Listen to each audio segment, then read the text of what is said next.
interdependence of this family of nations, and by the hope that dialogue and partnership can be the path to shared solutions. We Bahamians are justifiably, I believe, proud of what we have accomplished in our 50 years of independence. We are free, democratic, entrepreneurial, and resilient, and our small size has not held us back from great achievements at home and on the world stage.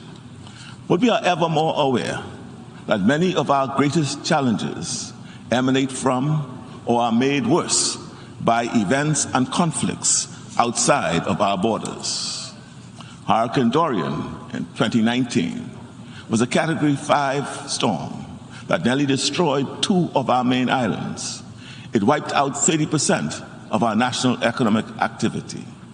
The impact on our economy, on our infrastructure, and on our people is still very much present.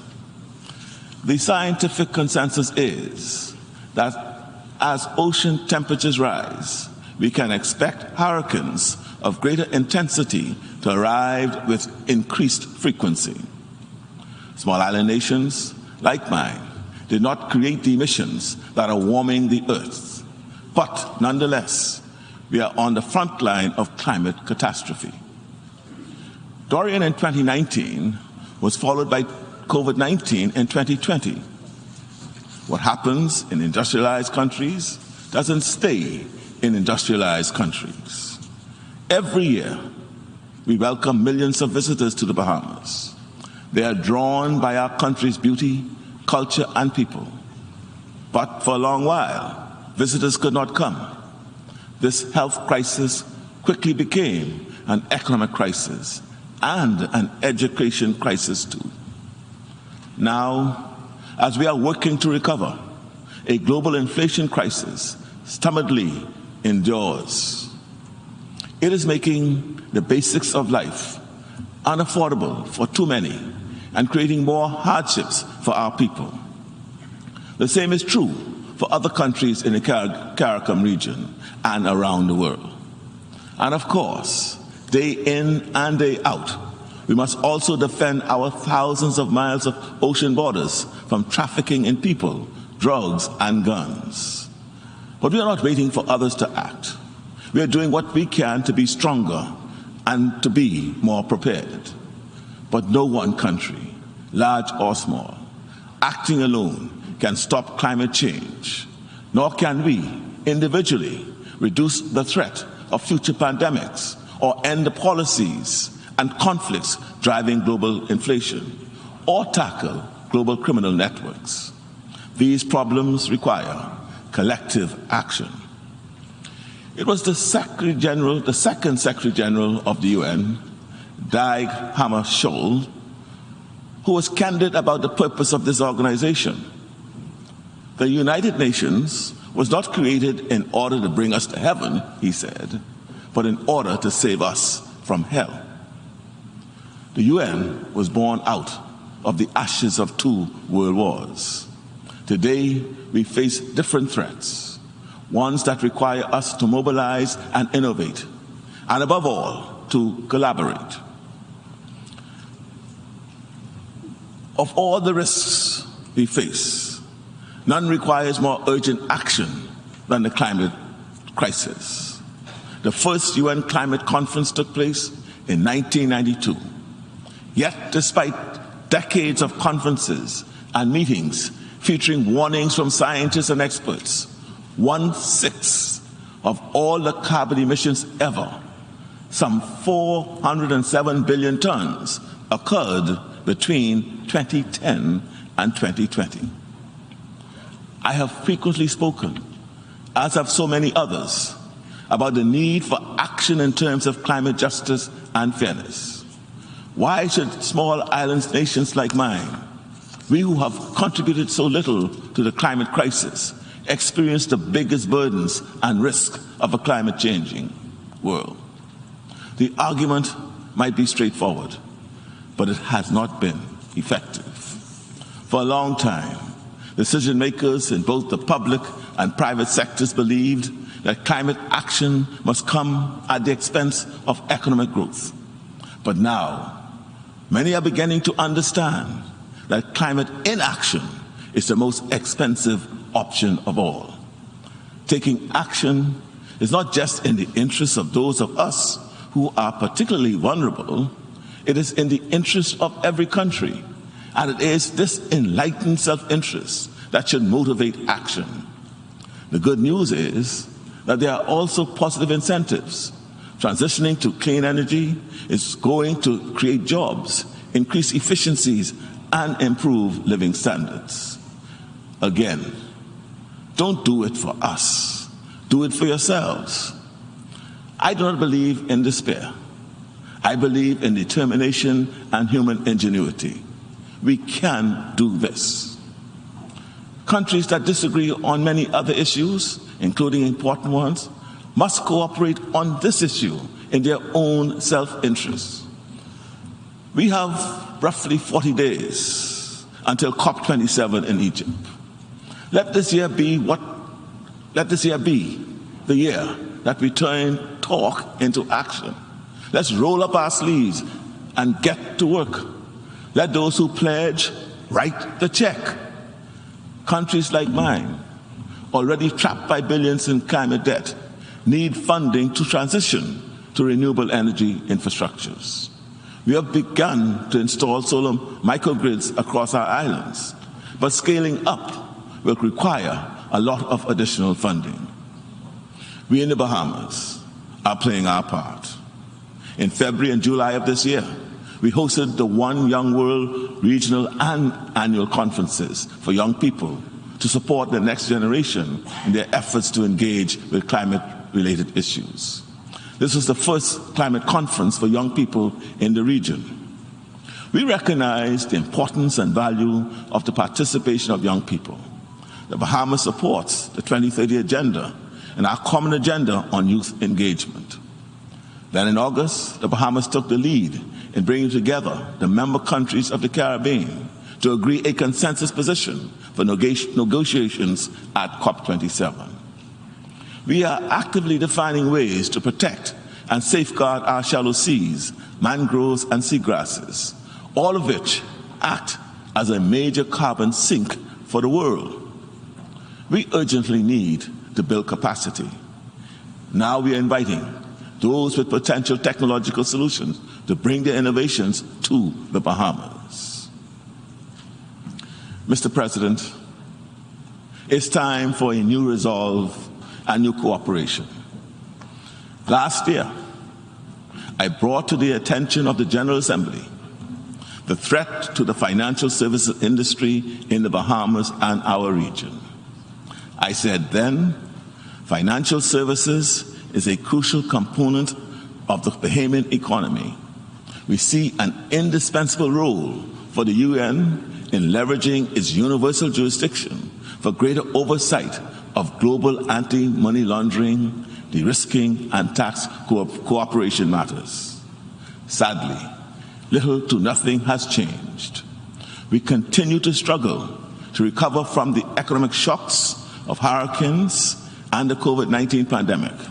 We also have the additional battle with inflationary pressures created not by us, by the war in Europe. And now, to top it off, we are yet again the victims of inequitable and unjust measures on the part of major economic actors. All these factors place a stranglehold on our national development and that of other small island developing states. Just yesterday, the OECD issued a statement placing the Bahamas on their blacklist. Mr. President, this action is profoundly unfair. When we look at the countries that are flagged as high risk and blacklisted, several startling commonalities emerge. Why is it that European states that operate frameworks akin to that of blacklisted countries are not being even eligible for the inclusion on these lists? Why are all the countries targeted, all of them, small and vulnerable and former colonies of European states? We find it astounding that the $2 to $3 trillion, which is estimated to be laundered each year through the developed countries, are never flagged as causes for concern. And yet my country, which is widely recognized as one of the best regulated countries in the world, and other countries like the Bahamas, are singled out for such reputational attacks. The robust regulatory regimes of our central bank, Securities Commission, and Insurance Commission are chastised on minor details of technical process, while much bigger transgressions in the developed world are ignored. The evidence is mounting that the considerations behind these decisions have less to do with compliance and more to do with the darker issues of prejudged discriminatory perceptions. Let me submit, black-governed countries also matter. Mr. President,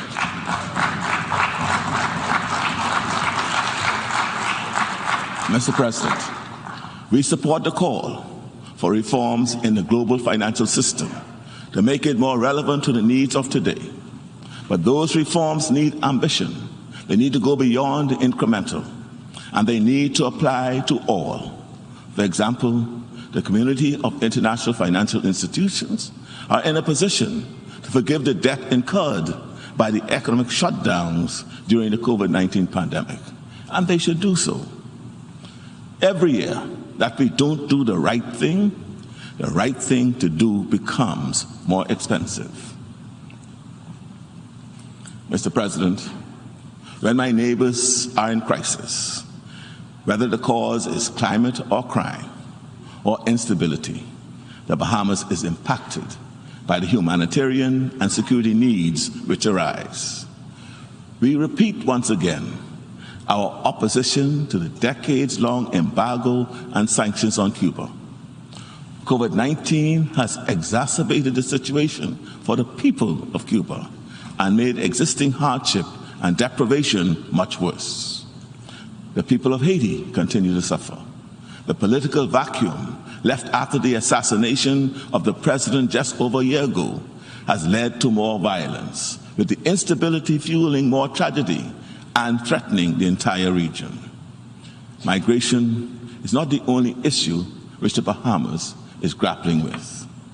We are also struggling from the proliferation of guns.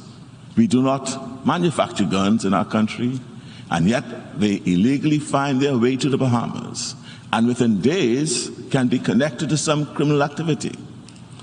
In an archipelagic nation made up of some 700 islands and keys, range across 100,000 square miles of water, defending our borders is an expensive challenge. We believe more manageable and effective efforts can be made at the source to ensure that a right to bear arms does not so quickly and easily translate into a right to traffic arms. Mr. President, we in the Bahamas believe there is still real purpose in the mission of this United Nations. We will continue to support multilateral efforts to tackle the shared challenges of our time. We congratulate Secretary General Guterres for his leadership in achieving agreement with Ukraine, Russia, and Turkey to get the flow of trade in the Black Sea moving once again. The stabilization in world food markets has helped millions of people in the developing world. We see the involvement and participation of women and young people as inherent and central to our process. My government considers it vital that women play fully active roles in planning and decision-making, both in national and multilateral affairs. We also support the addition of a United Nations Youth Office. The needs and rights of small island developing states cannot be sustained by making policy advances only in times of global shock. We are grateful that the Alliance of Small Island States seized the moment in 2020 to secure the course of work on the Multidimensional Vulnerability Index. We consider this a critical step forward in ensuring greater equity for countries such as the Bahamas. We are aware that the global community is grossly underprepared in securing protections of the global commons that includes water, biodiversity, and the digital landscape. In moving forward on this agenda, we also recognize that a more robust and better change-making architecture is needed across the United Nations. In this respect, we hope that members will support the candidature of our citizen, Stephen Bureau, for the seat of Director of the Telecommunications Development Bureau of the International Telecommunications Union for the term running from 2023 to 2026. Mr. President, by each of us acting out of our own enlightened self-interest, we acknowledge that we ourselves benefit from doing what is in the best interest of all. In meeting the existential challenge posed by the climate crisis, it should be an increasing self-evident truth that none of us can be safe until we are all safe. Thank you.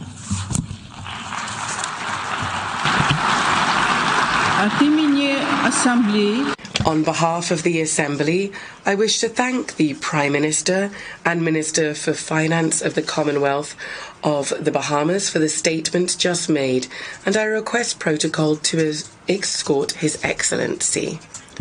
The Assembly will hear an address by His Excellency Abdoulaye Maïga, Prime Minister ad interim of the Republic of Mali. I request protocol to escort His Excellency. I have great pleasure in welcoming His Excellency Abdoulaye Maïga, Prime Minister ad interim of the Republic of Mali. I invite him to address the Assembly.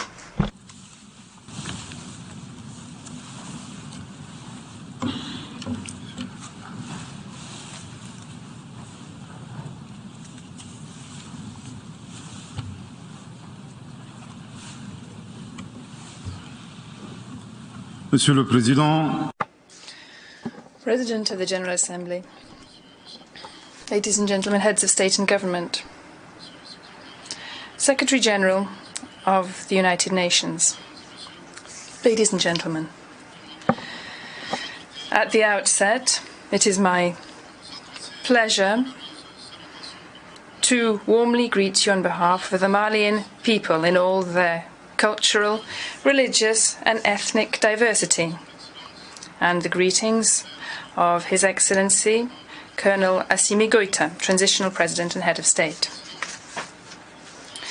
President, your brilliant election to the presidency of the 77th session of the General Assembly and the end of the 76th session of the General Assembly, so ably led by your predecessor, His Excellency Abdullah Shahid of the Republic of Maldives, give me an excellent opportunity to express our warm congratulations to Your Excellencies on behalf of Mali. Allow me to reiterate to our Secretary General, Mr. Antonio Guterres, our great appreciation of his laudable efforts deployed to achieve the noble goals of our organization. We know that you are a friend of Mali and of the Sahel. Friendship is based upon sincerity. So allow me to express my deep disagreement with your recent media appearances, where you adopt stances and speak out regarding the affair of the 46 Ivorian mercenaries, which is a bilateral and legal issue between two brotherly countries. Clearly, the judicial nature of the infringements around this affair do not fall under the competences of the Secretary General of the United Nations. In Mali, our administration is not based upon oral statements or statements to the press. We therefore refer to the note verbal of MINUSMA, the United Nations Mission for the Stabilization of Mali. The reference of this document is MINUSMA/PROT/SLAN NV/226/2022 of the 27th of July 2022, which clearly expresses that there is no link between the 46 mercenaries and the United Nations. The recent language and synchronization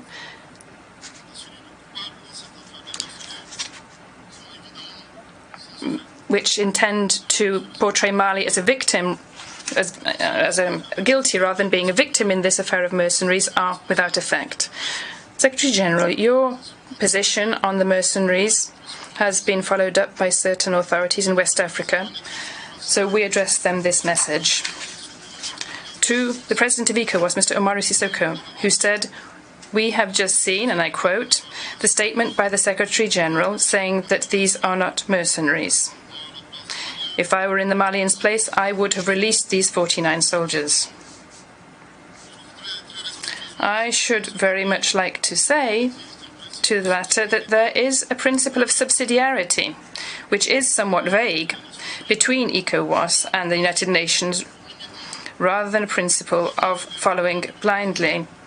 It is also important to state that the Secretary General of the United Nations is not a head of state, and the acting president of ECOWAS is not a civil servant. Therefore, he must not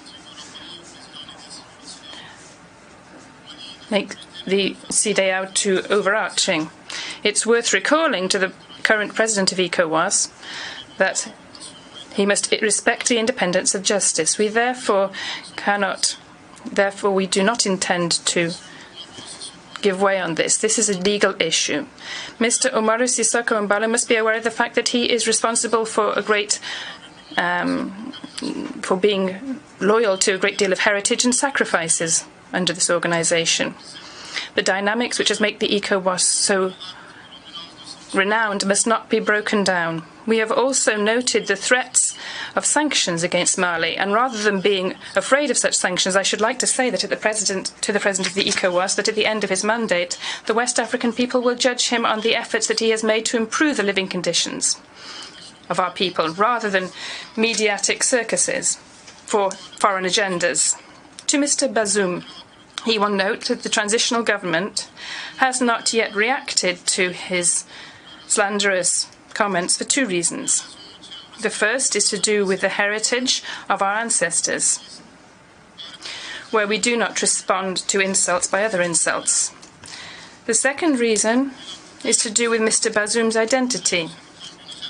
He is a foreigner who claims to be from Niger. We know that the Nigerian people and brotherly country of Mali have social, cultural and religious values which are extremely rich. Mr. Bazoum is not a Nigerian. His behaviour reaffirms us in this belief. Secretary General, Mali will remember what you have said. Before God, our soul and our conscience, we ask those who are refuting our version to ask if they would accept that military troops, having hidden their identities by saying on their passports that they were painters or builders, would arrive with weapons in their airport without the country of destination having been informed in advance, with the idea of destabilising the country. Would they accept this? If they would not accept this as a state, if this is not possible in Lisbon or elsewhere, Mali will also not accept this as a state. And it will not be possible in Bamako or anywhere else in Mali.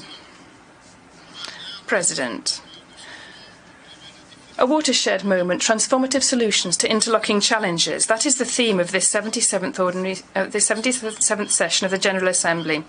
And this allows us to hope for better days for Mali, as long as there is a clear stock-taking of the former era, that lessons are learnt and that objective recommendations are established. Once this has happened, I am sure that through our collective action, we will bring peace regarding the various outbreaks of tension in the world, but also promote harmonious development and effectively combat pandemics, the deterioration of the environment, climate crises, inequalities, policies of domination and predation of resources. Since August 2020, Mali has been going through a transitional process which will end on the 26th of March 2024 with the transfer of power to elected authorities. By this date, and in line with the recommendations of the National Dialogue on Restructuring, the transitional authorities have committed to 2 timelines agreed upon with ECOWAS to carry out political and institutional reforms before organising elections, whose ultimate goal is to recast the Malian state so that it meets the deep, legitimate aspirations of our people to peace, security, good governance, development, and lasting institutional stability in Mali. In this regard, I am pleased to underline that some significant progress has already been made. The passing of the electoral law, inter alia. This includes the creation of an independent election management authority, and its establishment is now making great progress with the setting up of a commission made up of renowned figures from all components of Malian society in charge of drawing up a new constitution. President, on another front, not many people may know that Mali is the only country in the world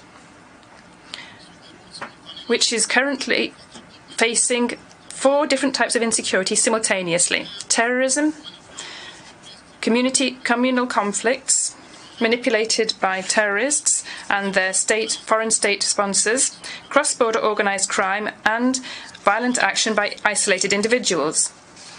Alongside our return to constitutional order, Mali is continuing to fight tirelessly against this insecurity, and particularly against extremist groups who are responsible for all kinds of abuse against our peaceful people.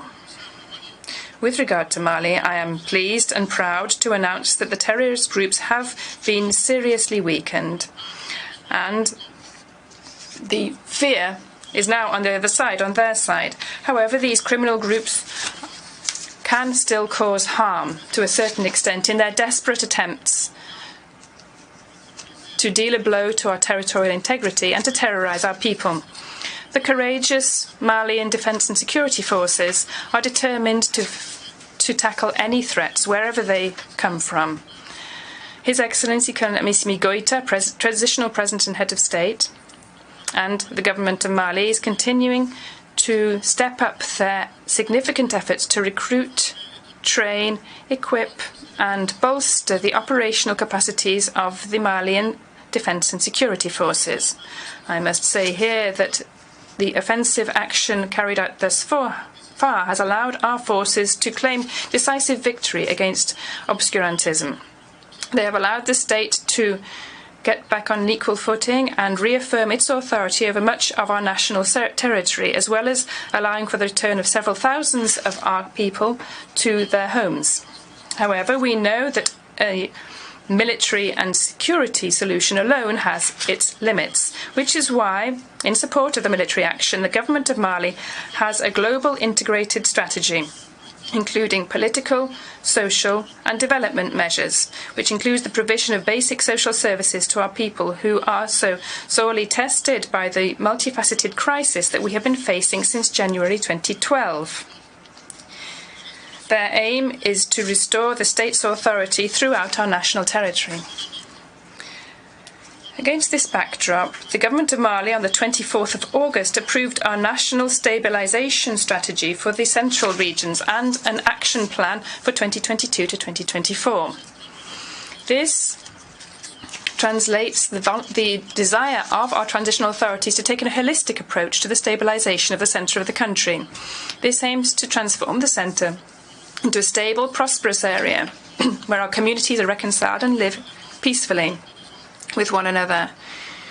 We are intelligently and diligently implementing our agreement for peace and reconciliation, which is a result of the Algiers process, and this is a strategic priority for the transitional authorities as a peaceful crisis resolution instrument in the north of Mali. I'm particularly pleased to say that we have concluded the second meeting at a decision-making level between the parties to this agreement, and this was held in Bamako between the 1st and 5th of August, and allowed a number of signatory parties and international mediation to lift. Cette dynamique progressive du processus de paix. Peace process and the implementation of the agreement. Following this, we held the 6th meeting of the Monitoring Committee in Bamako on the 2nd of September, and this was a strong signal of the desire by the parties to commit to a dynamic new process in order to achieve the implementation of the agreement. I wish to reaffirm our attachment to this process, whose success is one of the sine qua non conditions for lasting stability in Mali. This is an opportunity for me once again to welcome the active role of Algeria and the support from the international mediation team. I must not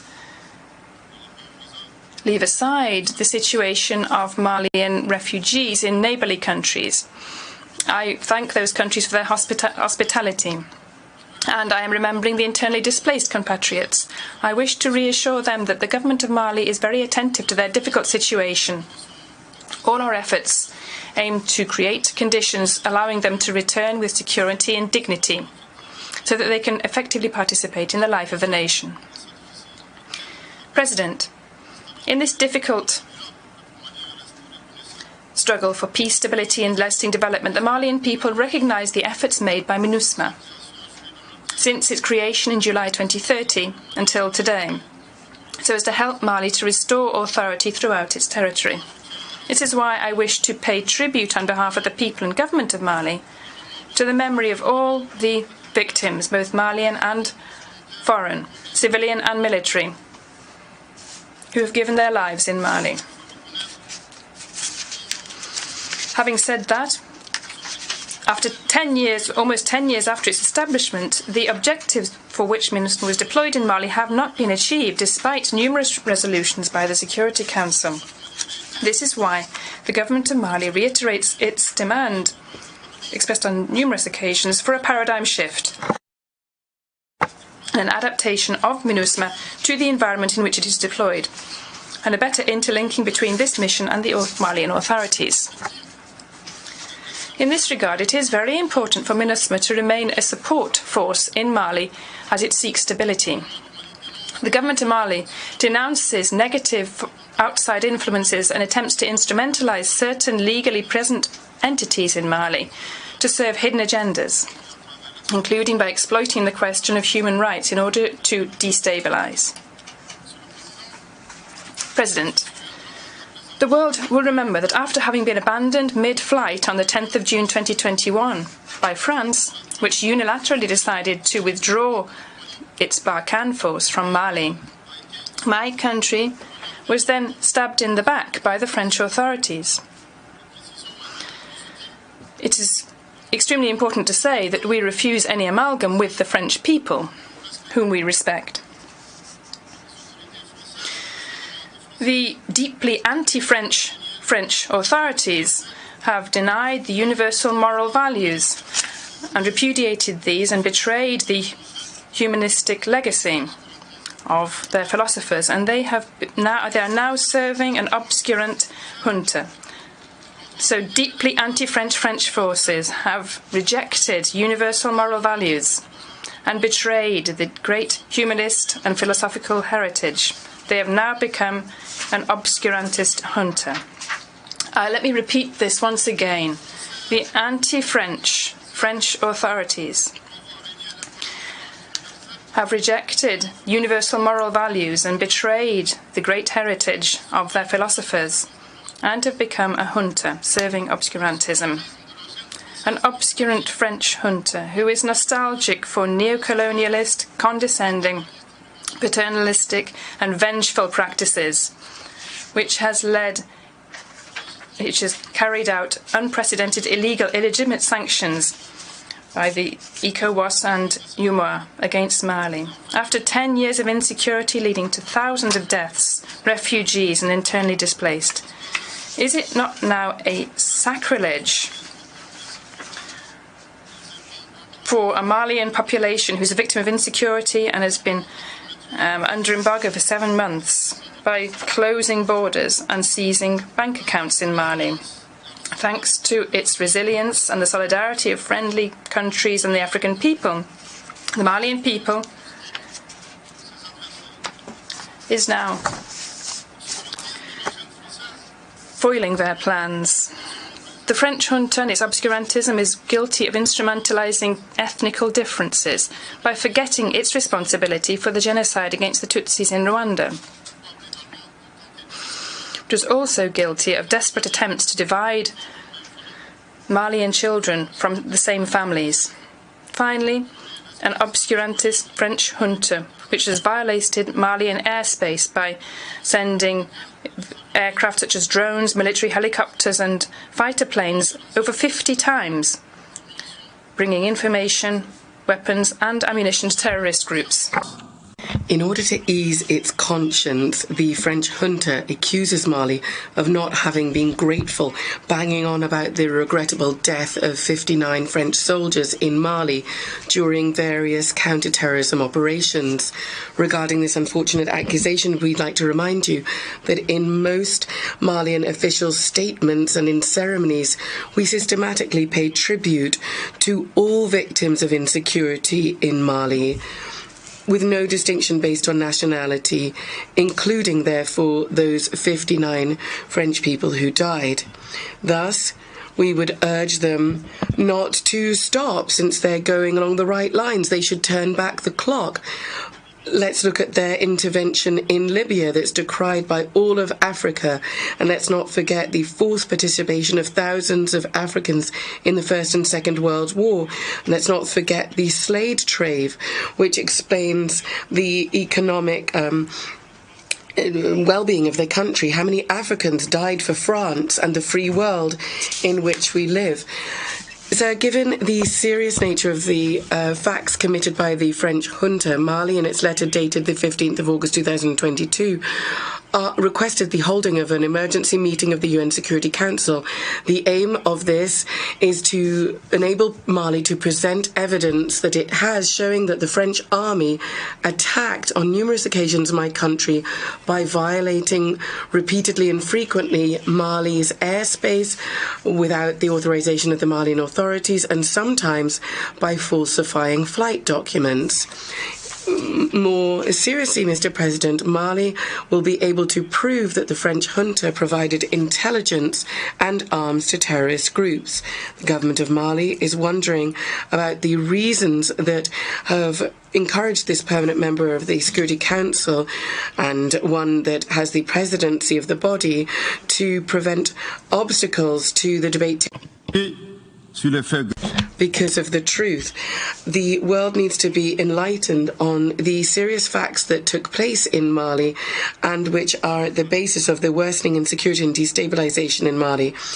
Through seizing the Security Council, the government of Mali is seeking to ensure that this important body that's in charge of the maintenance of international peace and security, to ensure that it faces its responsibilities and denounces the abuse of the French junta against my country.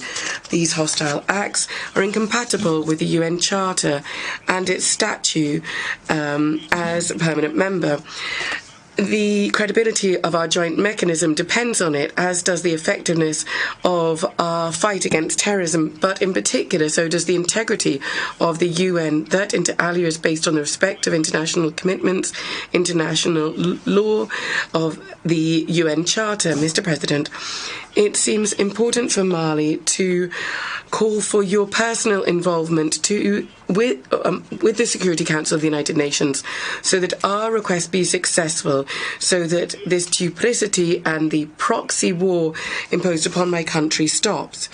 Mr. President, in combating terrorism and violent extremism, the government of Mali takes very seriously the question of human rights.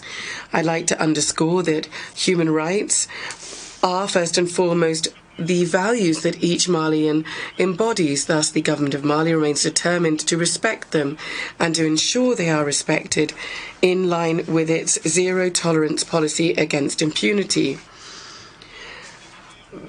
as it's loyal to its ancestral values that are enshrined in the Kurofangua Charter proclaimed in 12,036 by the Emperor of Mali, Sundite Keita. This is why we believe in this. Mali is a cradle of great civilizations.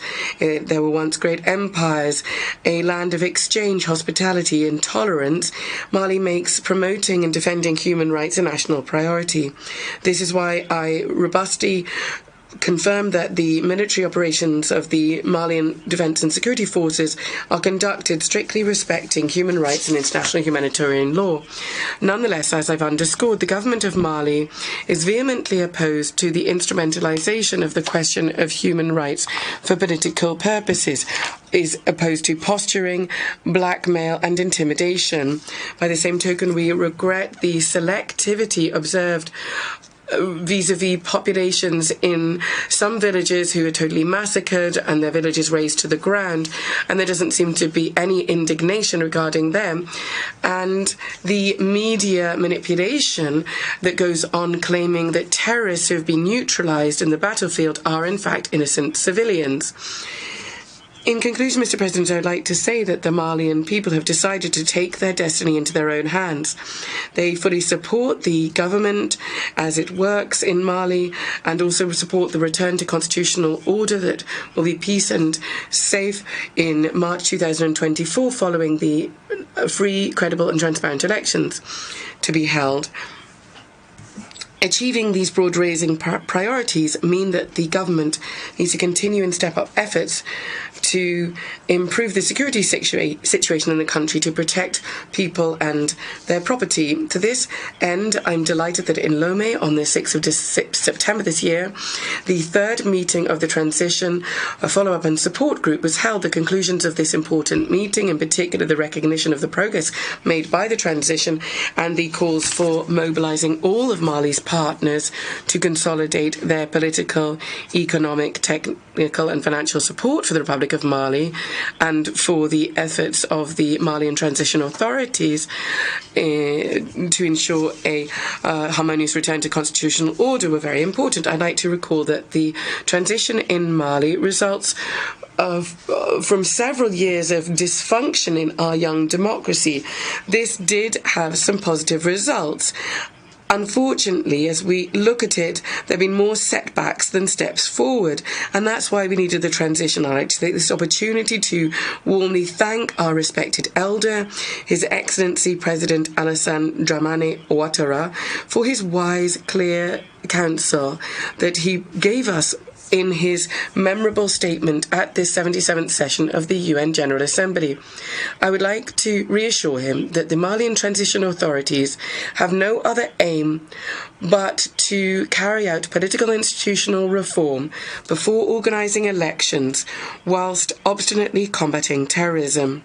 These reforms will help to improve governance, and all measures will be taken to ensure that Malian democracy be the most envied in the world. In this area, we pay particular attention to the third mandate, which will not be possible. The third mandate. Le troisième mandat, le troisième. The third mandate for a less knowledgeable public means a four-step maneuver for the president in order to conserve power for him and his clan. Firstly, at the end of the second mandate, so in principle, at a time when he's not re-electable, the outgoing president has a constitutional revision that is not consensus-based. As a second step, during this constitutional revision, the President of the Republic, or the outgoing president, will modify some constitutional provisions. The third step, once the constitution is adopted, of course, there's naturally a political crisis. The outgoing president becomes candidate, which violates the limit of the two-mandate period. So his candidacy is justified by the adoption of a new constitution, and any pretext is found. A limit of the number of terms or mandates is two. and therefore he is a candidate under the new adopted constitution. The fourth step is an electoral farce is organised. Of course, he wins the elections, and he chases out political opponents. Some are arrested, others are exiled, and others assassinated. Allegiances are obtained through the power of money, clientelism, and intimidation. To put it more simply, and if I were to use a football mechanism, the third mandate or the third term in office is magic in a way. It's the art of dribbling whilst keeping the ball to oneself. Excellent. Your Excellency, Mr. President Ouattara, your advice is very timely. Despite the tangible efforts of the Malian transition in implementing the political and institutional reforms and those of elections, commended by the international community, the Madam Minister of Foreign Affairs of the French junta, of whom Mali asked nothing, considered that there was no progress, forgetting that no one can love Mali more than the Malians themselves. Her particular position and her adversity does not surprise us. Victor Hugo in Claude Gueux classed human beings in two categories. There are, he said, men which are like iron, and then men which are ones who are attracted to them. The minister, unfortunately, hideusement sui generis. And so, unfortunately, the minister is not a magnet and nor metal. Given this uncertainty, the Malian people adopted a prudent approach, and this is what the writer and wise person Amadou Habdeba highlights with the strange destiny of Wagrin. If we see something is a good quality, we should remain quiet about it. So I think, Madam Minister of the French junta, Mali would advise you to just observe the situation. This is an opportunity for me to commend the exemplary and fruitful cooperation relations between Mali and Russia, whilst reaffirming that Mali remains open to all partners who want to help it recover from the multiple challenges affecting it, in the strict respect for its sovereignty, unity, and the dignity of the Malian people. Mali would remind you that, in line with the vision of Colonel Assimi Goïta, President of the Transition, 3 principles guide our national public action. Firstly, the respect for Mali's sovereignty. Secondly, the respect for strategic choices and partners operated by Mali. Thirdly, taking into consideration the vital interests of the Malian people in the decisions taken. Pursuant to these principles, Mali seeks to continue and strengthens its good neighbourly relations with all the countries that surround it. By the same token, committed to its Pan-African partnership, Mali will continue to work within sub-regional regional organizations to achieve African integration. Equally, achieving the transition's objectives requires the assistance of all of Mali's partners, including the United Nations.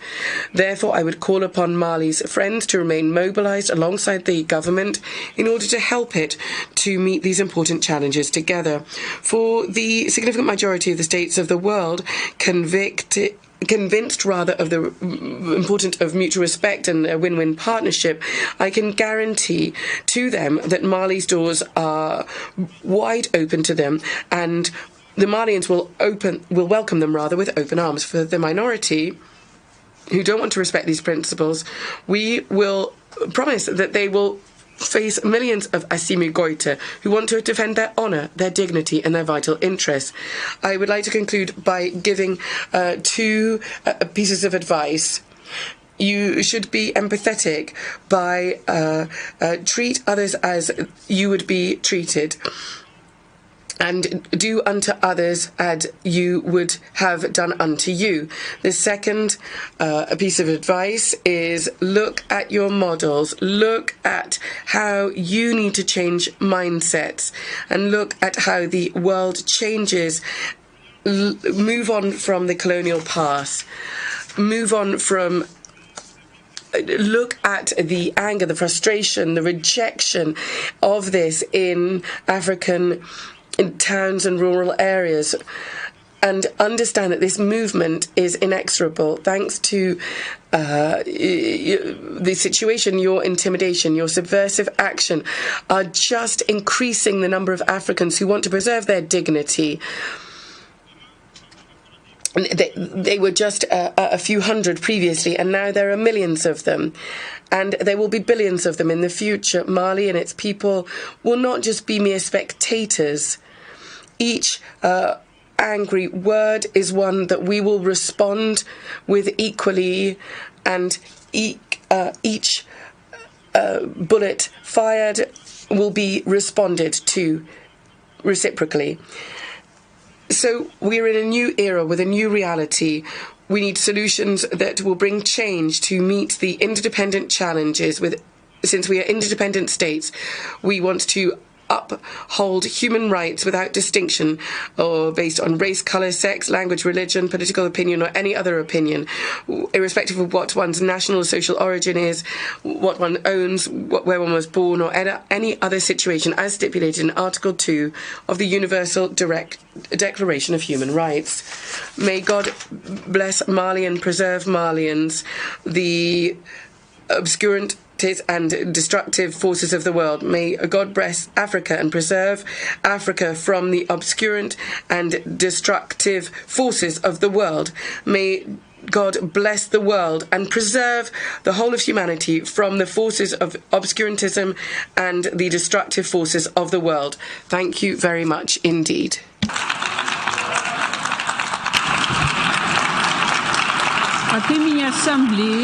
On behalf of the Assembly, I wish to thank the Prime Minister ad interim of the Republic of Mali for the statement just made, and I request protocol to escort His Excellency. The Assembly will hear an address by His Excellency Prime Minister and Minister for National Security, Legal Affairs and Information of St. Vincent and the Grenadines, His Excellency Ralph Gonsalves. I request protocol to escort His Excellency.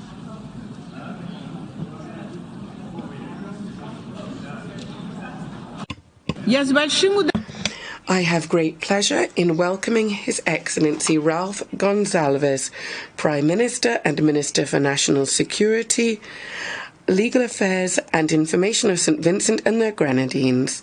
I invite him to address the Assembly. Mr. President, Your Excellencies, in these dawning years of the third decade of the 21st century, despite the progress and huge potential for the further upliftment of the world's civilizations, the human condition is racked overwhelmingly by global turmoil, convulsions, dislocations, and the gravest uncertainties about the future. The specifics which have produced in their aggregation and multiple interconnections this debilitating malaise and tumult are well known. We identify here and now those of centrality and urgency: irresponsible and dangerous man-made climate change, a dominant economic and trading system awash with antagonistic contradictions, which has delivered unacceptable burdens to the poor and the weak on the one hand, and benefits in abundance to the rich and strong on the other.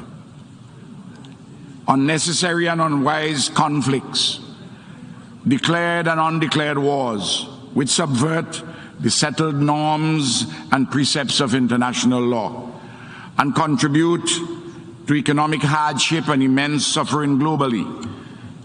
Avoidable public health emergencies, inclusive of pandemics, and the distorted, uneven responses thereto, and the dangerous vanities, delusional vainglories, and hubris of men and women in power, particularly in the global centers of imperialism and in the locales of those intoxicated with the quest for hegemony. Mr. President, across the world, the faces of ordinary men and women are strained and anxious. Indeed, there is increasingly a sense of despair. At such junctures historically, civilizations have either descended into barbarism of one sort or another, or accepted the necessity to despair, to embrace fresh hope, conjoined with love for humanity and an abiding faith made perfect in works. Surely, this is the time to embrace fresh hope. This existential longing that touches the human spirit and soul goes beyond the mere amelioration of our current travails.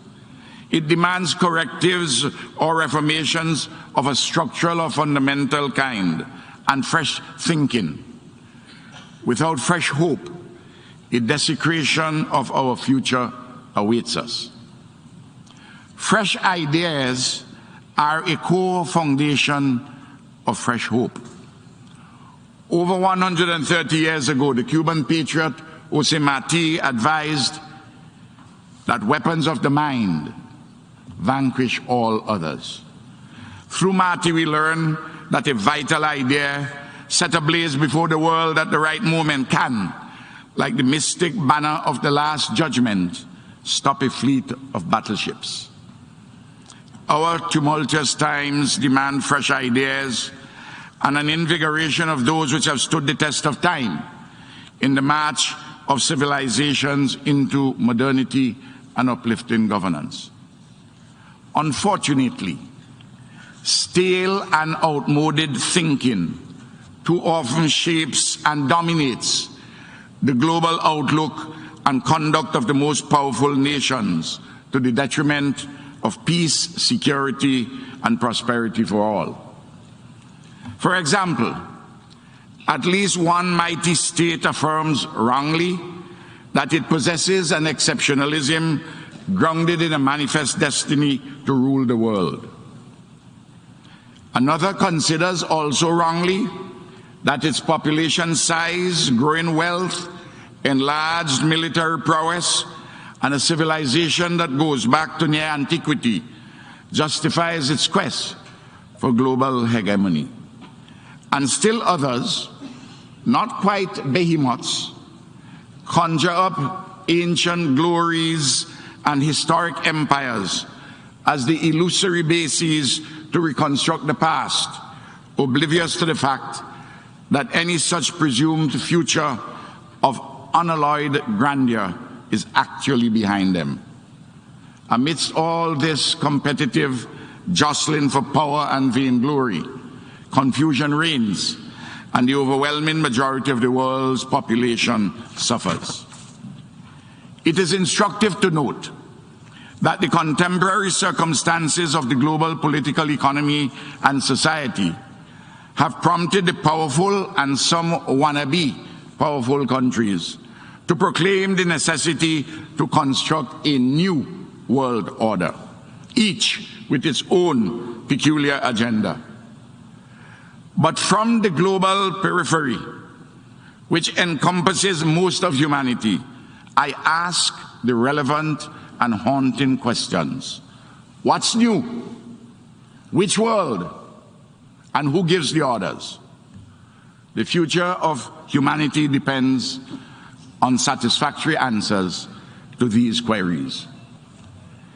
In this maelstrom, the center cannot hold, and things are falling apart. Yet, we must not wring our hands, metaphorically, in learned helplessness. The principles are certainly not innocent of the extant condition, and there are bundles of credible ideas in our multilateral system to fashion possible lasting solutions in pursuit of peace, prosperity, sustainable development, and security for humanity as a whole. So where do we go from here? Central to a credible equitable path forward for humanity and our civilized life, living and production is the requisite of quality global leadership. It is a truism that usually men and women make history only to the extent that the circumstances of history and contemporary reality permit them so to make. But it is also true, indeed necessary and desirable, for global leadership to transcend the existing circumstances given and transmitted from the past and to push the boundaries of possibilities for humanity's sake beyond the normally considered outer limits. I am satisfied that the world's peoples are demanding a quality global leadership which not only inspires them, but draws out of them their goodness, elemental yearnings of humanity and nobility of purpose. Oftentimes, to draw out of them this goodness, humanity and nobility, which the people themselves may not as yet know that they possess. Mr. President, at this very moment of our assemblage here, in civilization's finest hours, we are eyewitnesses and air witnesses to immense conflict, strife, and harrowing suffering in the world at large. It is an indictment on our civilized assembly that horrific wars rumble on unabated in Ukraine, Yemen, Syria, parts of Africa, and elsewhere. At least one of these wars may lead to a nuclear Armageddon. How much longer, too, do we have to stand the balkanization and systematic oppression of the people of Palestine by those who are in arrogant disregard of world opinion and international law?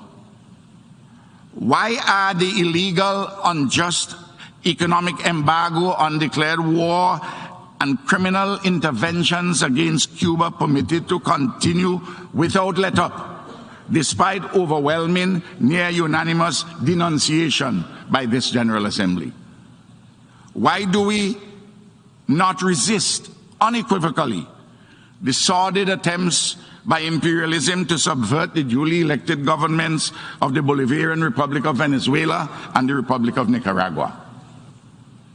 How can we stand askance in relative silence and contented inaction in disregard of Taiwan's legitimate right to exist in accord with the wishes and the will of the Taiwanese people?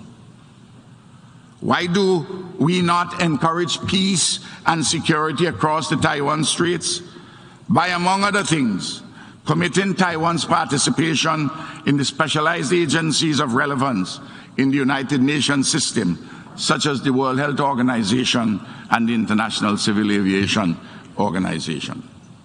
All these and other 20th century quarrels and contentions have potentially viable solutions, or at the very least, mutually acceptable levels of dissatisfaction, lodged within a framework of peace and security. Quality global leadership, in communion with the world's peoples, credible ideas for resolution, and a coherent multilateralism grounded in international law, constitute the only viable way forward for humanity. In short, let us give mature diplomacy a chance to succeed. Mr. President, St. Vincent and the Grenadines has had to face immense challenges since March 2020 and continuing. In March 2020, COVID-19, this pandemic arrived upon us like the proverbial thief in the night. Although we did not close our country down, not even in the darkest days of the pandemic, much of the world locked down on us. Life, living, and production were and still are badly affected. In April 2021, my small country suffered 32 volcanic eruptions which caused widespread destruction of property, immense social dislocation, immiseration of our people, and the evacuation of 1/5 of the population into emergency shelters. In early July 2021, Hurricane Elsa struck, resulting in further loss and damage. In late February 2022, open hostilities between Russia and Ukraine erupted, which exacerbated the economic turmoil which was already brewing globally. The knock-on effects of the Russia-Ukraine war has been terrible for faraway St. Vincent and the Grenadines and our Caribbean.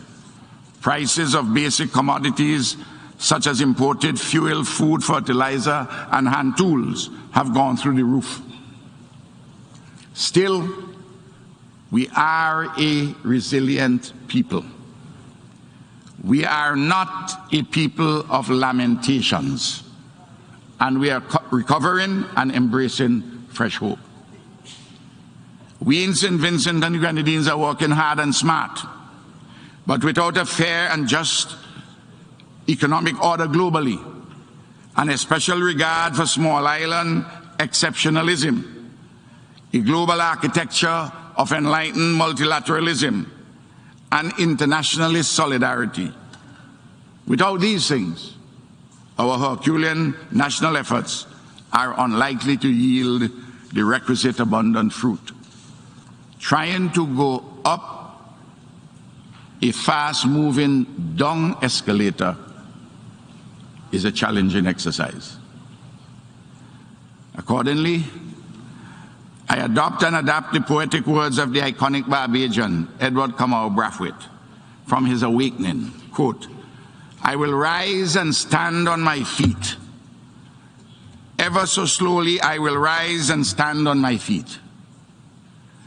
I am learning, just let me succeed," unquote.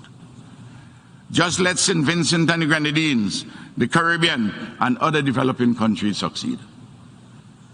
Mr. President, St. Vincent and the Grenadines expresses its profound gratitude for the regional, hemispheric, and international solidarity accorded it at its time of real peril, during and immediately after the series of volcanic eruptions last year. Within 24 hours of the first cataclysmic eruption, my dear friend, the Secretary General of the United Nations, His Excellency Antonio Guterres, telephoned me and placed the Secretariat and the UN specialized agencies at my country's disposal.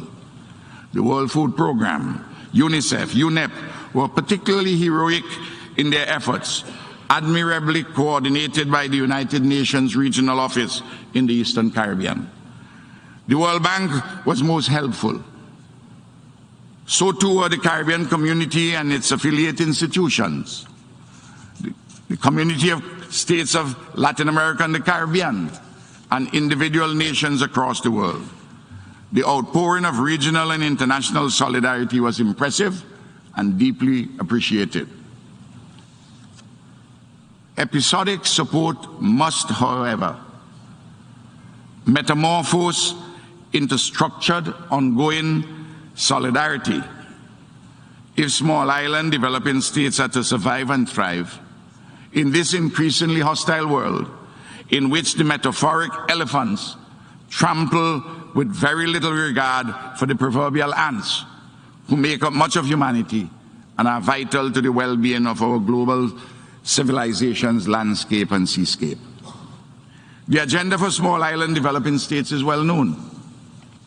Some major planks of it are concerted global action on climate change, inclusive of a sufficiency of resources for adaptation and mitigation, availability of optimal financing for development, including the rollout of a multi-dimensional vulnerability index and a compensation mechanism for loss and damage, and a special and meaningful carve-out for SIDS in international trading arrangements, the cessation of the unacceptable weaponizing of the financial system, an appropriate reformation of the United Nations to reflect the interests of SIDS, and efficacious implementation of the 17 Sustainable Development Goals, particularly in relation to eliminating hunger, poverty, and inequality.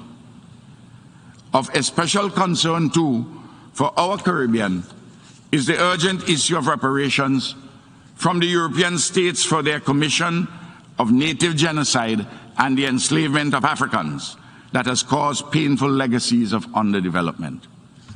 Time has surely now come for this issue to be addressed urgently. Reparations is a just and juridically grounded demand. It ought not to evoke confrontation from well-meaning peoples, but support. Mr. President, the continuing deteriorating situation in Haiti demands focused attention from the United Nations. The Caribbean Community CARICOM, to which Haiti belongs, is pained at Haiti's circumstances and the relative neglect by the international community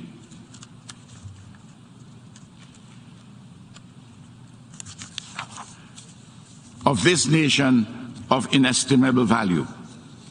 Together, we must do better with and for Haiti in concert with the Haitian people, based on their own homegrown solutions and led by them.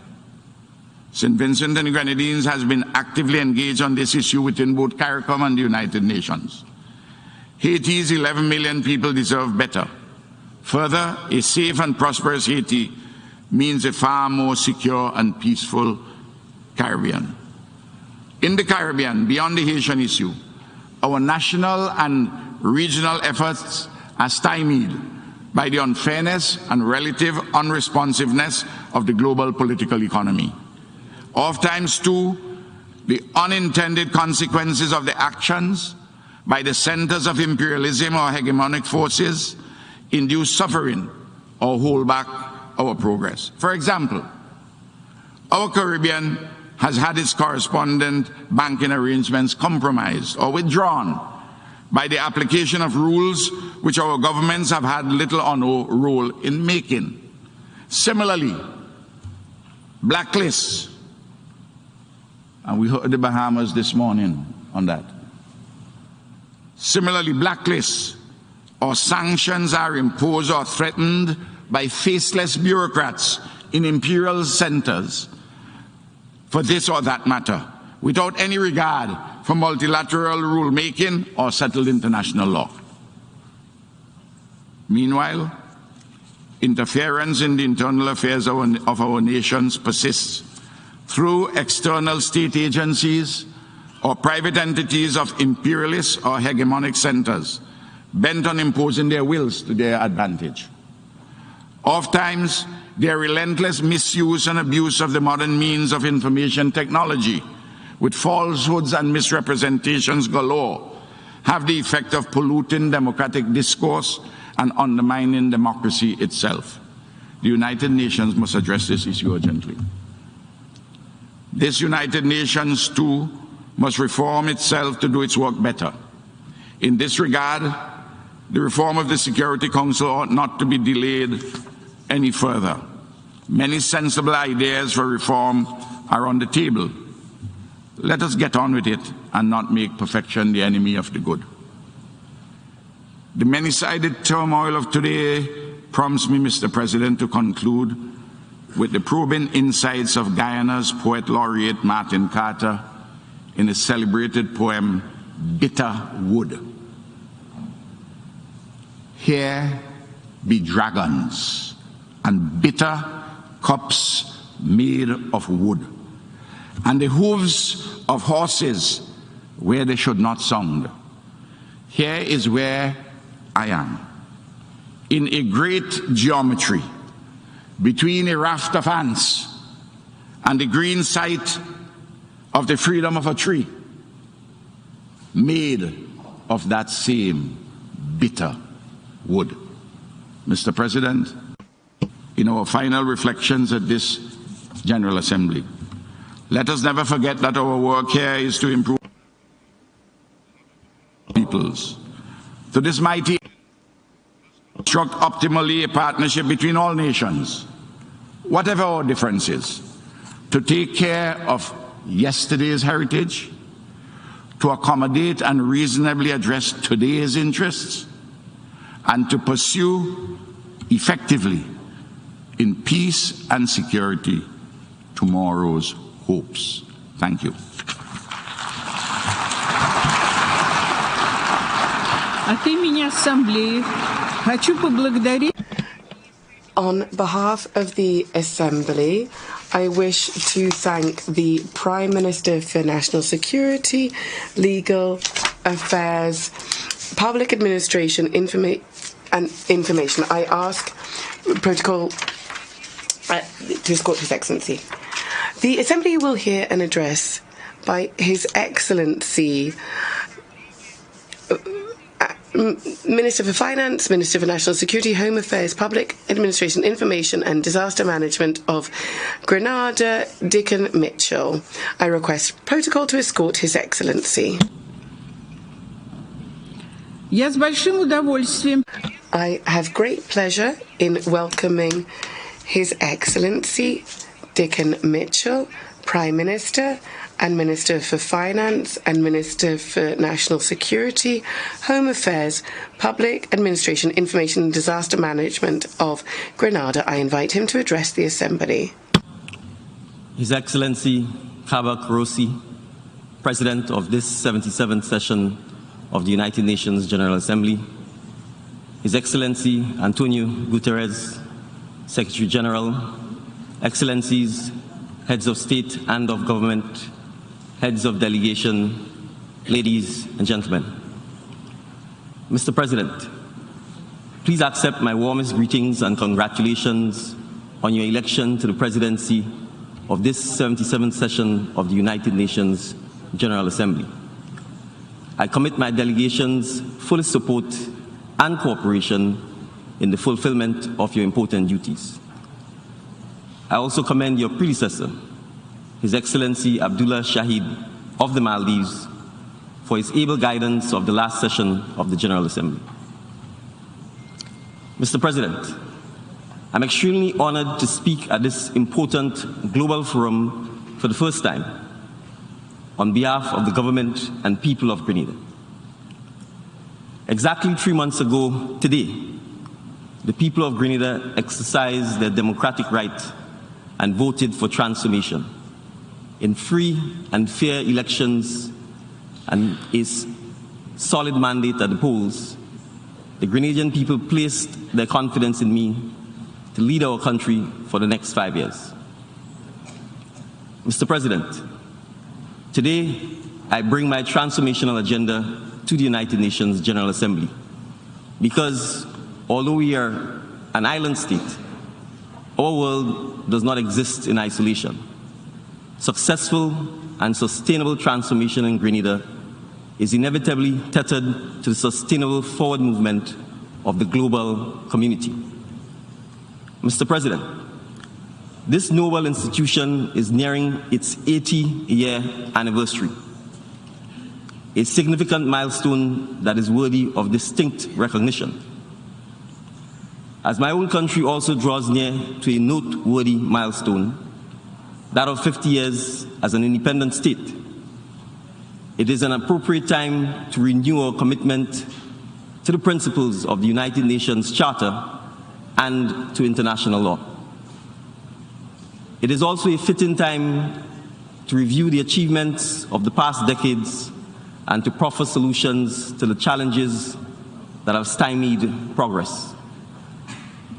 Mr. President, the COVID-19 pandemic brought our world to a standstill without prejudice for the size and the economic might of nations. For a time, this disease was the great equalizer and forced us all to reevaluate our priorities and our approach to working together. Grenada notes with relief news from the World Health Organization that we might be finally entering the end phase of the pandemic. While we welcome the return to some semblance of normal, It is my sincere hope that the lessons learned from the pandemic will remain and we will not return to business as usual. Mr. President, the monumental challenges posed by the pandemic were unprecedented and seemingly insurmountable. Amid this worldwide disaster, however, our global community rallied and demonstrated what is possible when we resolve to work together towards a common goal. The pandemic taught us all the value of international cooperation, the timely exchange of information, and the sharing of resources critical to avoiding and mitigating similar global occurrences. Mr. President, it is imperative that the matter of climate change be escalated to this level of urgency amongst our community of nations. The devastating effects of global warming can already be felt all over the world, with higher temperatures worsening many types of disasters, including storms, heat waves, floods, and droughts. Our planet is undoubtedly in crisis, but as the ancient Chinese proverb reminds us, crisis is opportunity riding a dangerous wind. This window of opportunity is quickly closing, however, and we no longer have the luxury to kick these issues down the road. We are now faced with the reality that tomorrow is today. Mr. President, we have tinkered long enough and must now accept that solutions to the problems we face may not be found in this grand hall or in the highest echelons of global climate discussions, but rather with the people, especially our young people, who stand to lose the most from the inaction of our current leaders. Mr. President, approximately 60% of the world's population is under 35 years old. In my own country, 50% of the current population is between 18 and 35 years of age. Young people are therefore critical to the success of sustainable development policies and must play a central role in the implementation of the targets set by the 2030 Agenda. Mr. President, I call on all young people to take action. It is not yet too late to do what is necessary to safeguard our planet for future generations. But the time for action is now. The reality is, the leaders of today will not be around to feel the consequences of their decisions. It is therefore up to our youth to lead the charge for the future they want to see. To all young people, I challenge you today to choose to be agents of change over victims of climate change. It can start with small actions that cause ripple effects throughout your families and friend circles, your communities, and eventually the wider world. Mr. President, it was not that long ago that I too was a young lawyer seeking to evoke positive change in my community through small actions. I knew that I could no longer sit on the sidelines and wait for the leaders of the day to solve challenges that have plagued Grenadian society for well over a decade. I had to become the change. In October 2021, I made the decision to enter political life, and shortly after was elected political leader of the National Democratic Congress. Only 8 months later, Mr. President, I led the party to victory, winning 9 of the 15 seats. My presence here today is testament that we can change and we can create the change that we would like to see. But it will only materialize if we step forward and accept the call to be the leaders of today.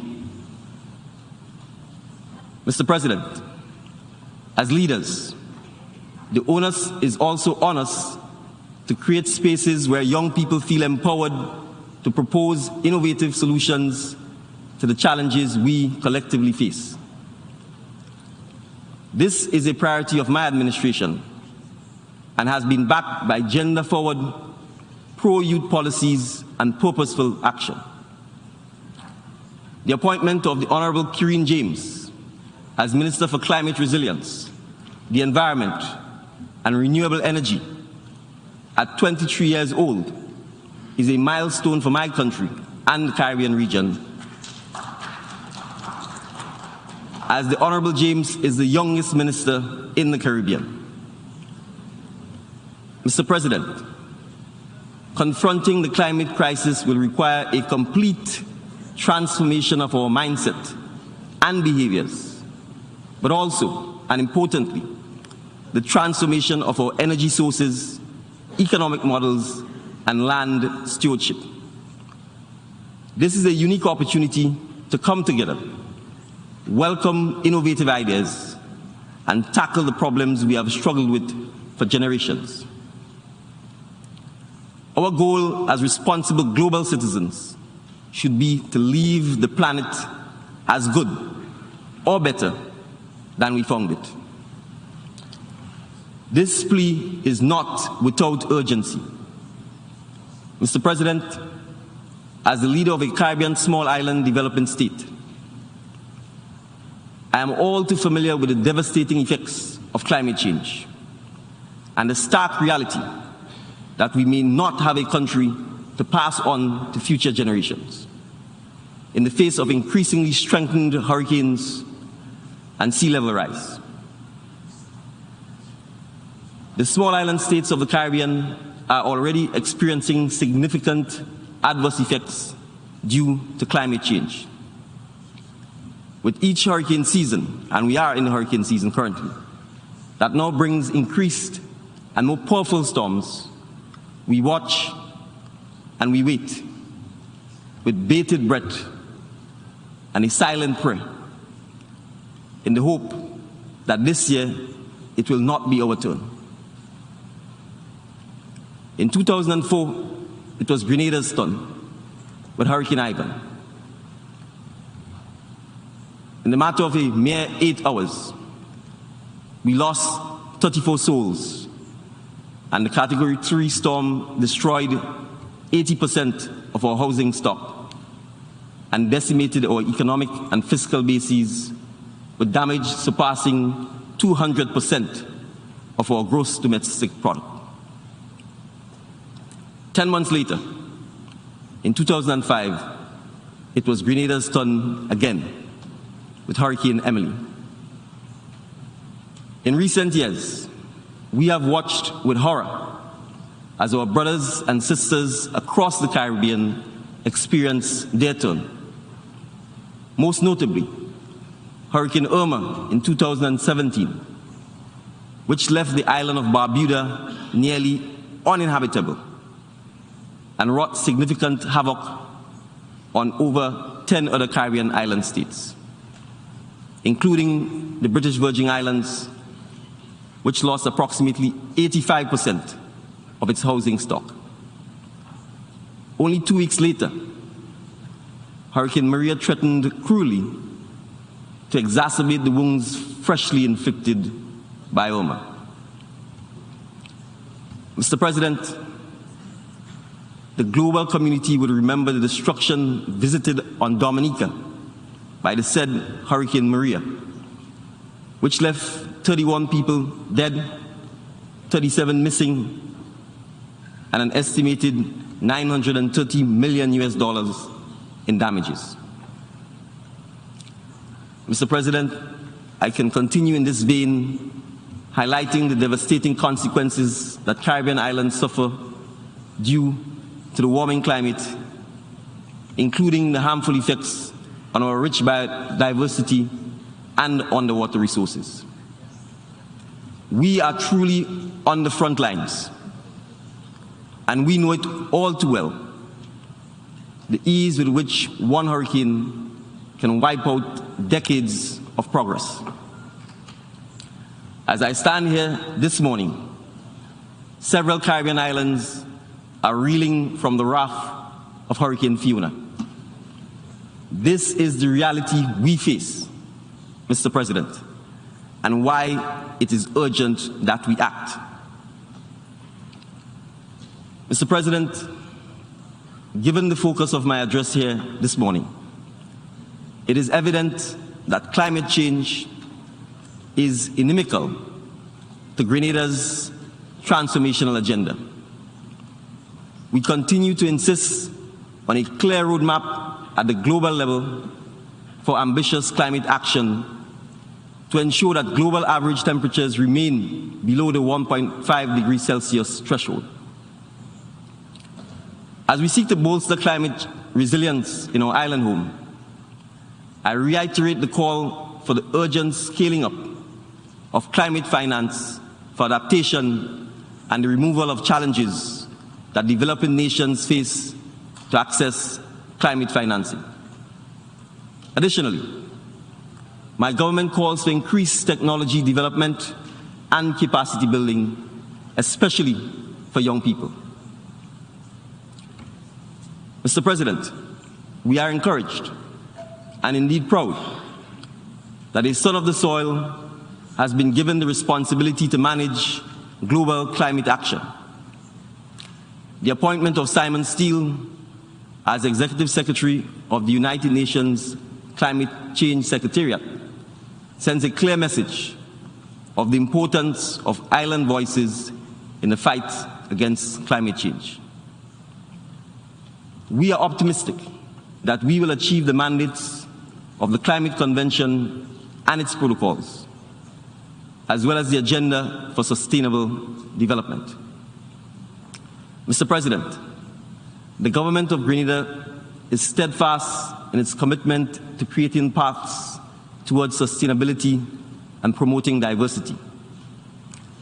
Evidence of our resolve can be found in the first ever long-term National Sustainable Development Plan 2020-2035, which is in alignment with the Sustainable Development Goals, which is the anchor for the country's development agenda and the priorities for the next 15-year period. In this regard, the government of Grenada was pleased to be one of the 45 countries that presented voluntary national reviews of the implementation of the 2030 Agenda for Sustainable Development during the recently held high-level political forum for sustainable development. Mr. President, our country-led review of progress towards the implementation of the 17 SDGs of the 2030 Agenda comes at a critical juncture in our collective efforts aimed at recovering from the extraordinary socio-economic crisis created by COVID-19. Mr. President, for Grenada, the pandemic exposed critical structural weaknesses and resource deficiencies in our healthcare system. Managing the high incidence of non-communicable diseases, therefore, is an urgent priority, and so too is addressing the mental health of our citizenry. In addition, Mr. President, the economic fallout from the worldwide closure of borders and stagnation of tourism, a key economic driver, exacerbated already elevated levels of unemployment and poverty. My government intends to mitigate such dire circumstances in the future by diversifying our economy and developing a robust ICT and digital economy. Trends such as converging technologies and the digitization of production are rapidly transforming work and life, and they must be factored into training and development opportunities for our young people. Mr. President, We understand that to adequately equip our young people for the future, inclusive and equitable quality education is fundamental. To this end, my government has taken the necessary steps to ensure the framework for free universal education up to the community college level, and is committed to providing second chance opportunities to all youth who did not complete a primary, secondary, or tertiary education. Additionally, we intend to actively seek out opportunities for further studies in digital and creative fields to support our emerging creative and digital economies. Mr. President, the answers once again will lie with our young people and their invaluable contributions to the future of the labor force. My government will foster an environment where youth have access to and the support needed to thrive. In particular, we intend to provide incentives to young entrepreneurs, upgrade our agricultural production systems, and bolster our export capacity. Grenada will act deliberately to attract the attention and support of the international community and the favor of friendly nations as we seek to improve the standard of living of all citizens through the exploration of new frontiers of economic and social development. Mr. President, as we emerge from the crisis of the COVID-19 pandemic and optimistically prepare to transform our economy, we cannot ignore the new crisis in the East due to current geopolitical tensions and conflicts, which has devastating and disruptive consequences for energy and food security. Mr. President, Russia's war with Ukraine has already threatened international peace and stability and induced hardships upon nations unconnected with the conflict. Grenada associates itself with the call of many for Russia to relent its war efforts in Ukraine and for the parties to negotiate a peaceful settlement of the conflict. Mr. President, mindful that peace is a supreme asset and a legitimate aspiration of all peoples, Grenada renews its firm call for the Caribbean to remain a zone of peace.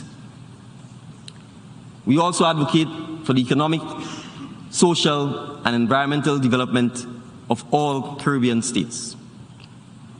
In this regard, Grenada is satisfied that the removal of the US-imposed economic, commercial, and financial blockade against Cuba will facilitate economic and social change there.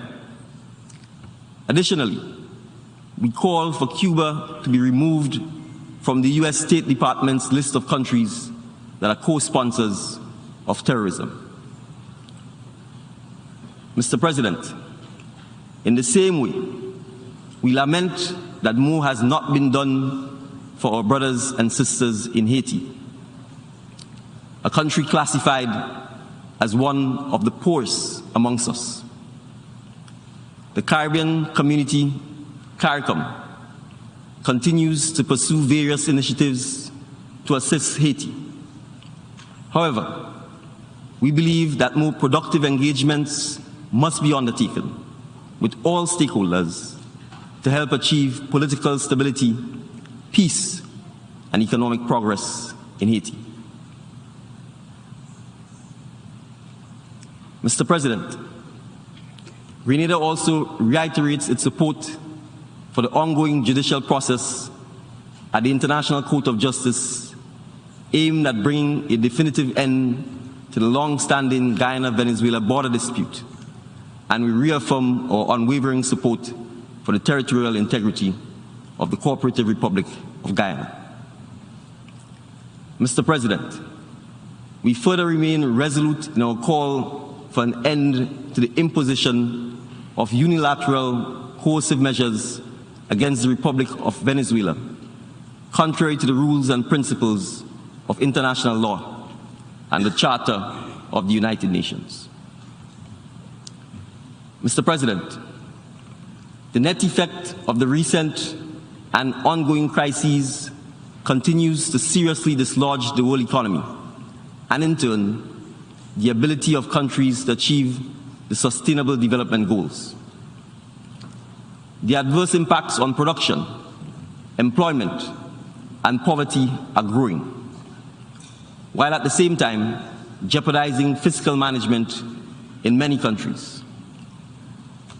The government of Grenada is firm in its determination to achieve the full implementation of the 2030 Agenda for Sustainable Development. We call, however, for the increased inclusion of youth voices as we seek to chart the future of our planet. We further note that if small island states are to eliminate poverty and attain sustainable levels of development, the vulnerability criteria now applicable to all countries must be comprehensively reviewed as a matter of urgency. The consequence of upper middle income status afforded Grenada and many other small states, without consideration to our specific vulnerabilities, continues to hinder our ability to access concessionary and grant financing. We continue to call for a new multi-vulnerable index, which will eliminate the threat to our economic development and security. And we encourage the submission of additional proposals that seek to address similar challenges that prevent our countries from moving forward on equal footing. Mr. President, the United Nations system over the last 77 years has contributed immensely to humanity. It is now time to consider strategic transformation if we are to achieve the goals set out in the 2030 Agenda and safeguard our planet for future generations. Thank you. От имени Ассамблеи. On behalf of the Assembly, I wish to thank the Prime Minister and Minister for Finance and Minister for National Security, Home Affairs, Public Administration, Information and Disaster Management of Grenada for the statement just made.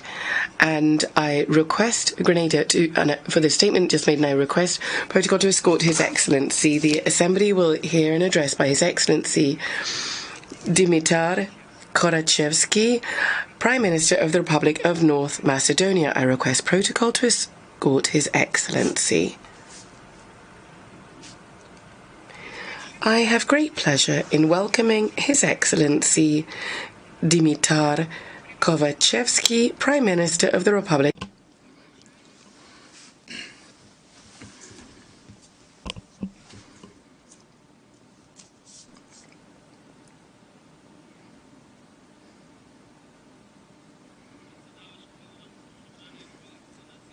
Dear President of the United Nations General Assembly, dear Secretary General of the United Nations, dear heads of state and colleagues, heads of government, ladies and gentlemen.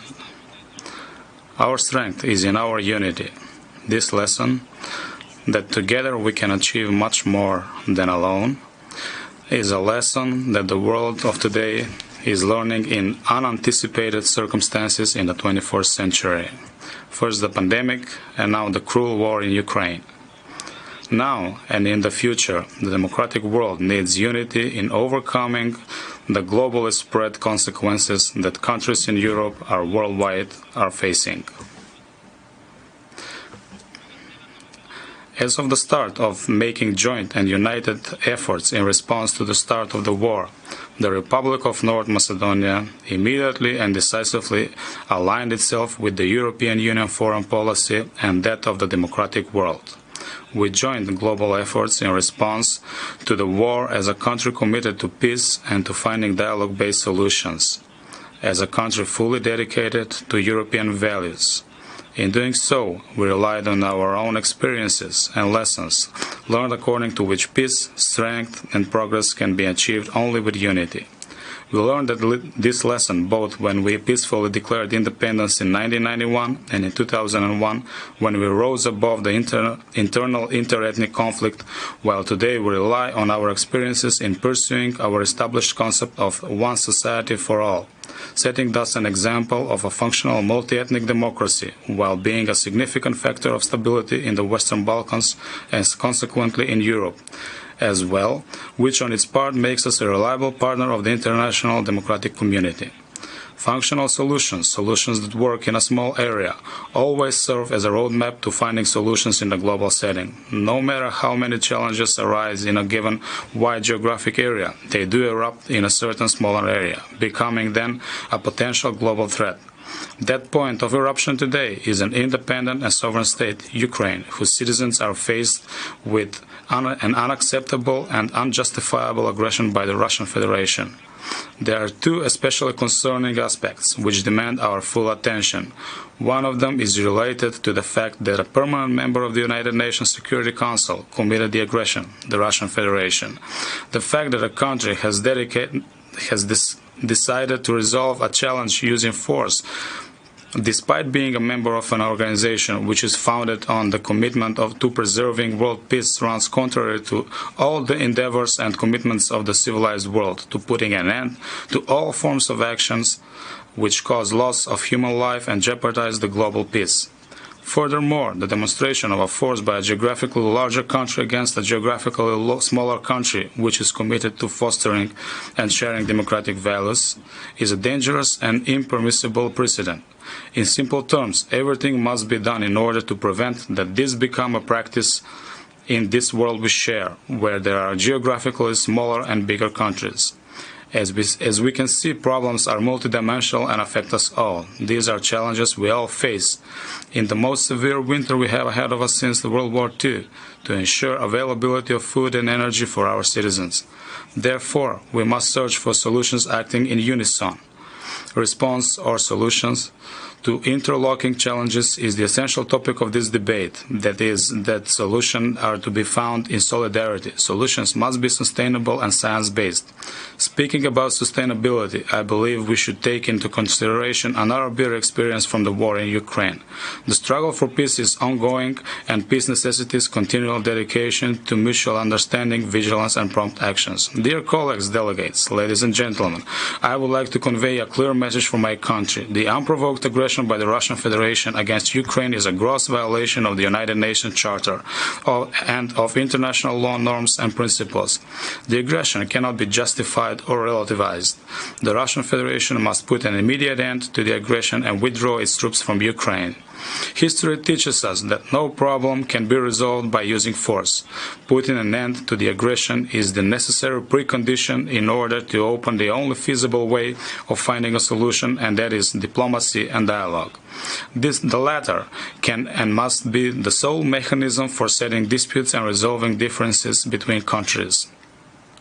The uncertainty of food and energy supply will deepen differences at the global level between the rich North and the poor South, and will bring millions of people at the brink of their existence, even being threatened with hunger. We will all feel the impact, both economically more developed and economically less developed countries. We must rely on lessons learned from the pandemic. That is, international solidarity is not to be guided by the fact whether solidarity is needed among the better developed countries or is required among less developed countries. This especially if we want to prevent the rise of new challenges ensuing from the growing dissatisfaction of citizens in global terms. The pandemic reminded us that we all are equal when faced with a common, in this case invisible enemy, that took millions of human lives worldwide. The pandemic also brought to light the importance of solidarity and unity, transposed into concrete international cooperation. These are the principles that should guide our future actions when facing present and future challenges. In the specific context of overcoming the consequences of the war in Ukraine, it is necessary to double the efforts in enhancing international solidarity and mutual assistance on equal footing, both in the European Union, where the Ukraine war impact is one of the largest scopes, but also worldwide. This particularly applies to finding viable solutions to overcome challenges relating to energy supply, but food as well. In this context, I would like to underscore the important active role of Secretary General Guterres, as well as of Turkey mediating in the exports of wheat from Ukraine. Ladies and gentlemen, developments in and surrounding Ukraine have pushed numerous other conflicts worldwide in the background. However, the focus on such conflicts must remain sharp. Terrorism in all its forms is still a global threat jeopardizing the entire humanity. Numerous hybrid threats cause great concern and distress. Fake news and the possibility provided by social network, that is, by internet communication, that such news is spread on a mass scale is a challenge facing the entire democratic world. Authoritarian tendencies disguised under the veil of disindigenous patriotism pose a serious threat to human rights and freedoms and prompt potential instabilities. We also face burning climate change issue, despite all endeavors for putting up a joint and united front in saving our planet Earth. The recent catastrophic floods in Pakistan are but one of the last visible consequences in the series of extreme natural disasters worldwide occurring due to climate change. Losing biodiversity, air pollution, and the lack of water impose themselves as priority threats, not only against the environment and ecosystem, but also against people's lives. And such a situation will persist until every individual becomes fully aware that nature is not ours, but is part of us, and we should treat it as such. All these problems demand concrete actions founded on intensified and consolidated efforts that would be focused both on prevention and on finding solutions. Conflicts, instability, violence, climate change cause the spread of grave poverty for millions of people, as well as displacement of population, which is growing into an exodus. Immigration waves we faced in past years coming from Syria and Afghanistan are not winding down. Now we also have millions of refugees from Ukraine. The Republic of North Macedonia opened its doors to citizens of Ukraine, who forced to flee their homelands sought refuge in our country. This is a good opportunity that we duly commend countries worldwide that receive the largest numbers of refugees, as well as substantial number of citizens throughout the world who work every day to provide care for refugees and help those in need. My country, the Republic of North Macedonia, using its available capacities, remains committed to honoring international commitments in the humanitarian area. In order that we successfully deal with and manage immigration diverse types, it is necessary to strengthen the awareness that it is a matter of global challenge, which necessitates coordinated activities in pursuance with the shared responsibility principle. Dear colleagues, we learn from experience that no problem is a minor problem. Every minor problem has the potential of growing into a more difficult and larger scale problem. However, our coming together these days at the seat of United Nations serves as a good reminder that strength and solutions can be achieved by uniting ourselves in support of genuine values. Multilateralism and respect for established rules and obligations, starting with the United Nations Charter, are the only way of providing the much-needed predictability in international relations. We are building our future now, today, and together, despite all deficiencies of international mechanisms. Multilateralism and United Nations, as its most visible and recognized form, having the universal mission of preserving the peace, are still the key important catalyst encouraging joint efforts towards better, safer, and more just world. Global challenges require global response. No country could deal with 21st century problems acting on its own. Now, more than ever, we need to demonstrate that multilateralism works and gives results in times of crisis. In this context, the report, Our Common Agenda by Secretary General Guterres, is to be our roadmap in pursuing global governance reforms, which would open the way for the United Nations multilateral central system to adapt to the future and be able to contribute to joint endeavors. The 2030 Agenda for Sustainable Development, of course, remains the starting point in pursuing global actions.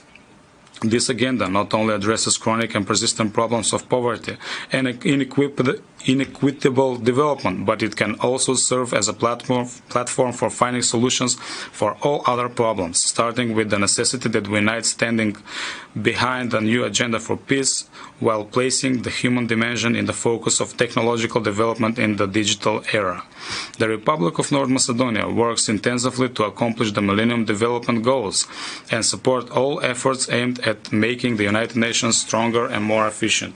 In pursuing the Millennium Development Goals, as well as other development activities in the national, regional, and global settings, we need to ground ourselves on the supposition that we owe it to young generations to provide them with conditions for progress. Young people, their access to modern, forward-looking education and resolution of problems they face must be the center of our attention and our political engagement in the coming years. In this respect, I should like to emphasize that for the second consecutive years, a youth delegate from the Republic of North Macedonia participates in the work of the General Assembly. Dear friends, on January 1st, 2023, the Republic of North Macedonia will have the honor of taking over the chairmanship of the Organization for Security and Cooperation in Europe, the largest regional security organization. This brings great responsibility, especially taking into consideration that my country is taking over the OSCE chairmanship at the times when there is a military aggression in Europe, along with all ensuing consequences for the peace and security in the OSCE area and wider. Yet, I am confident that we will successfully justify the trust bestowed upon us. North Macedonia has sometimes been the beneficiary of mediation security mechanism, including the United Nations Peace Mission, and has had first-hand experience with the benefits of peace-building efforts in the international community.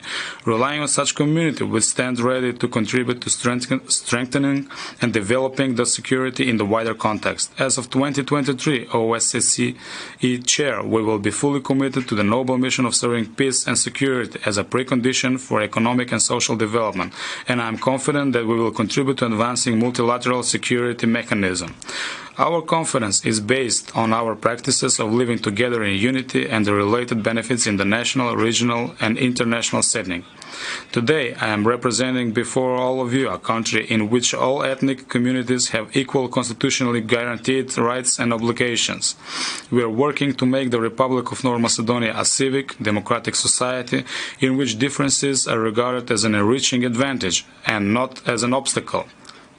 Standing united as a multi-ethnic functional democracy today, we are a successful example of a mini Europe on the Balkans. However, having in mind the significance of a mutual understanding, respect and support, which prompt and motivate unity, working together with our two neighbors Albania and Serbia, we have established the Open Balkan Initiative. Today, this initiative has grown into a successful example of regional interconnectivity. It has also contributed to our shared commitment to removing unnecessary barriers for movement of people, trade, transport of goods and provision of services. In the present circumstances, the initiative has enabled us to ensure availability of food for our citizens based on our agreement to help each other if faced with lack of food on our respective domestic markets as a consecutive of the global crisis. As a consequence of the global crisis. We have furthermore agreed that there will be no bans on trade in basic agriculture and food products. We are also intensively considering options for cross-border trade in electricity and providing assistance with the various energy sources, as part of our effort to overcome the serious energy situation the entire world is facing. We are also developing good neighborly relations with a keen sense of responsibility and by way of dialogue convinced that safeguarding national and state interests does not run contrary to wider scope integration processes and advanced cooperation with countries in our neighborhood. Quite the contrary, self-affirmation finds its most relevant and appropriate reflection in a wider community of shared values. Guided by these policies of building bridges while employing functional diplomacy, dialogue and understanding, we have succeeded in accomplishing the strategic goal of becoming part of NATO, and today we are proud, fully-fledged member of the alliance. After a long 17 years since we were granted EU membership candidate status, we have started accession negotiations with the European Union. My country attaches particular importance to our speedy EU integration. We work with dedication and persistence to undertake all steps required for the accomplishment of my country's second strategic goal. Citizens of North Macedonia have waited far too long for this moment, and I acknowledge and understand the frustration and fatigue that they feel walking on this long road to Europe. But we don't have any other alternative to reach our goal of better living standards, and that no one promised us the road would be easy. In fact, despite the difficulties, the EU still represents the best option for our future and our children's future. We don't have the opportunity and the privilege to give it up. Now is the time to continue with full power forward and even double speed. I would like to underscore that the EU membership of the Republic of North Macedonia is of essential importance also for the European Union itself, especially in the new circumstances in the global context, in which such a message of encouragement, that the enlargement process continues and awaits the entire region, which, no matter the progressive leadership, is not immune to global challenges. This especially in conditions in which the European integration and democratic path of the Western Balkans countries should and must be ensured as a contribution to the European peace. The story of my homeland, the Republic of North Macedonia, which 2 weeks ago celebrated 31 years of independence, is a story of peace, cooperation and understanding, employing which it was established, while dealing with challenges and overcoming threats both for our internal stability and on our way to international integration. Thus, I should like to underline that we are solution-oriented, working together in facing challenges that do not recognize state borders, ethnic, linguistic, religious, or any other differences. Dear friends, colleagues, ladies and gentlemen, I am especially honored and pleased that as the Prime Minister of the Republic of North Macedonia, I have the opportunity of addressing you for the first time here at the United Nations, the organization that is the guardian of peace, solidarity and prosperity. I would like to offer my appreciation to Mr. Abdullah Shahid, President of the 76th General Assembly, for his successful work. I am confident that Mr. Tsaba Koroshi, who took over the presidency of the 77th General Assembly, will be equally successful. The pandemic and the war in Ukraine have brought to light human weaknesses or fragility even in this modern 21st century. Yet, as the pandemic has also demonstrated the power of innovation and the capability of science to quickly produce the necessary vaccines, humanity must also continue relying on science and keep believing in its humanistic foundations and capabilities and peace. We are all in the same boat, and we have no other choice except to treat each other with solidarity and work in unity, defending and advancing fundamental values of freedom and peace throughout the world. Peace is reached by making compromises, but peace is preserved with mutual understanding. Thank you for your attention. Long live Republic of North Macedonia. On behalf of the Assembly, I wish to thank the Prime Minister of the Republic of North Macedonia for the statement just made, and I request protocol to escort His Excellency.